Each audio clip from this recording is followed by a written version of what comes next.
And congratulations for stepping into the 25th year, sir. What a way to start it with War 2. 25 సంవత్సరాల క్రితం నిన్ను చూడాలని అనే ఒక చిత్రంతో నా కెరీర్ మొదలైంది. భౌతికంగా మన మధ్య లేకపోయినా ఎల్లప్పుడూ ఆయన చల్లని చూపు మన పైన ఉంటుంది. రామోజీరావు గారు నన్ను, కీర్తిశేషులు శ్రీ రామోజీరావు గారు నన్ను ఆయన బ్యానర్లో ఇంట్రడ్యూస్ చేయడం జరిగింది. 25 సంవత్సరాల క్రితం ఎప్పుడైతే ఆ మూవీ ఓపెనింగ్ సెరమనీకి వెళ్ళానో నా పక్కన నాన్నగారు మా అమ్మగారు తప్ప ఎవరూ లేరు. ఒక్కడనే వెళ్ళాను, ఓపెనింగ్ సెరమనీకి వెళ్ళాను.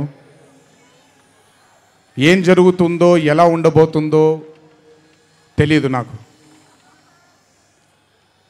మొదటగా నాకు గుర్తుండి, మరి ఇక్కడ ఉన్నాడు, ఎక్కడ ఉండుంటాడు, ముజీబ్ అని ఆధోని నుంచి మొట్టమొదటిసారి ఒక అభిమాని కనిపించాడు నాకు. నేను ఆఫీస్ బయట, అది కూడా రెంటెడ్ ఆఫీసు, ఇల్లు ఎక్కడో మేదిపట్నంలో ఉండింది, ఆ రెంటెడ్ ఆఫీస్ బయటకు వచ్చాను. ఎవరండి మీరు అన్నాను. బాబు ఫ్యాన్ అన్నాడు. అర్థం కాలేదు. ఏంటి ఫ్యానా అన్నాను. అవును బాబు, మీరంటే పడి చచ్చిపోతానన్నాడు. ఒకటే సినిమా కూడా ఇంకా రిలీజ్ అవ్వలేదు, అప్పుడే ఏంటి అన్నాను. ఏమో ఇతనే ఫస్ట్ వచ్చింది.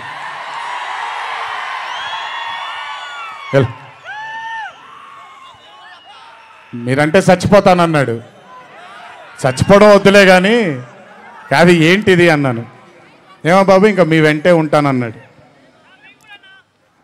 అక్కడ మొదలైన ఆ రోజు 25 సంవత్సరాలకి